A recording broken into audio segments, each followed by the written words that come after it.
We had one bit of sad news over the break, and that is the world lost a true icon, Muhammad Ali.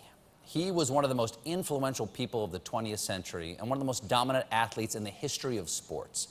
During the 1960 Olympics, at age 18, he won the gold medal for the U.S. boxing team, and in 1964, he became heavyweight champion of the world, upsetting Sonny Liston, the 7-1 favorite. Wow, 7-1 odds. He truly was the Bernie Sanders of his time. Back then, African Americans were expected to be deferential in public, but here's young Cassius Clay right after that fight.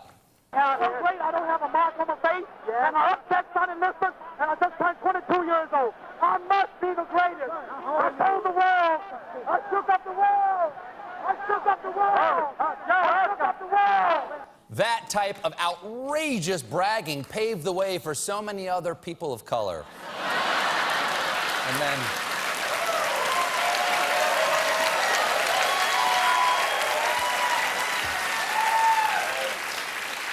Now, Muhammad Ali paid a high price for his beliefs. He was stripped of his title and banned from boxing after he refused to fight in Vietnam. His ban was eventually overturned by the Supreme Court, and Ali went on to win the world heavyweight title 3 times and fought in some of the most famous boxing matches of all time. The Rumble in the Jungle, the Thrilla in Manila, and the less successful Adequate in Connecticut. He did not just change boxing, he changed trash talk. He turned it into performance art. I float like a butterfly, I sting like a bee. I murdered a rock, I injured a stone, hospitalized a brick. I'm so mean, I make medicine sick. He said, Joe Frazier is so ugly that when he cries, the tears turn around and go back down the back of his head. That's cold. The champ appeared on late-night shows, sitcoms, and commercials, and even in the comic book Superman vs. Muhammad Ali, although the movie version flopped when Ben Affleck was cast as Muhammad Ali. Nothing sums up the defiant, culture-changing spirit of Muhammad Ali like when he said, I am America. I am the part you won't recognize, but get used to me. Black, confident, cocky, my name, not yours, my religion, not yours, my goals, my own, get used to me. He helped create... That's nice. Yeah, I'll join in there. He helped create the America we live in today. And I mean the good things in America, not that Whopperito thing. Joining me now to discuss Muhammad Ali's legacy, Hall of Fame basketball player and 6-time NBA champion who was a friend of Ali's as well as a fellow convert to Islam. Please welcome Kareem Abdul-Jabbar, everybody. Kareem, good to see you again. Thank you so much for being here. Nice to be with you. I'm sorry about the loss of your friend, Muhammad Ali. How did the two of you get to know each other? I ran into Ali at a party here. I was a freshman at UCLA, and I went to a party, and Ali was there. And there was a little band there, and I was fooling around with the drums and just goofing around. And Muhammad Ali and his photographer came up, so he picked up the guitar and started acting like he was playing the guitar, and I acted like I was playing the drums. Ali was one of the most important both cultural and political figures of the 20th century. Why was he important to you?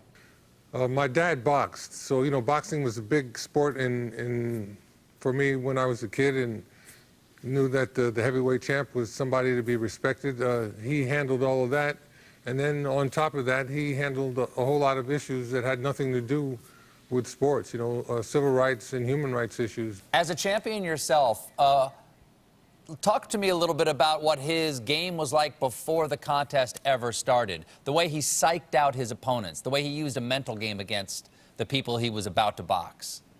One of the things that really got to me and made me totally think he was incredible was the way that he, like when he went to Sonny Liston's camp, where he was training, and started heckling him while he was trying to train. And Sonny Liston came out and tried to catch him and start a physical conflict right there.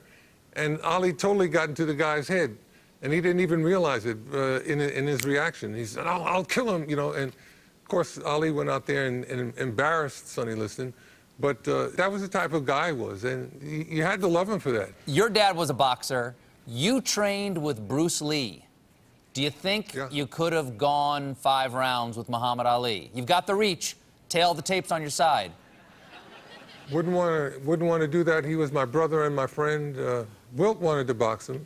Wilt Chamberlain did? So, you know, yeah, Wilt thought he was dreaming. You know, he woke up and was dreaming that he was going to box Muhammad Ali. But that's where ego will get you. You know? Is there anything that people don't know about your friend that they should be thinking about right now? His understanding of what integrity was all about was remarkable, and it's an example for us to repeat for our kids and grandkids, because it was the real deal. Kareem Abdul-Jabbar, everybody.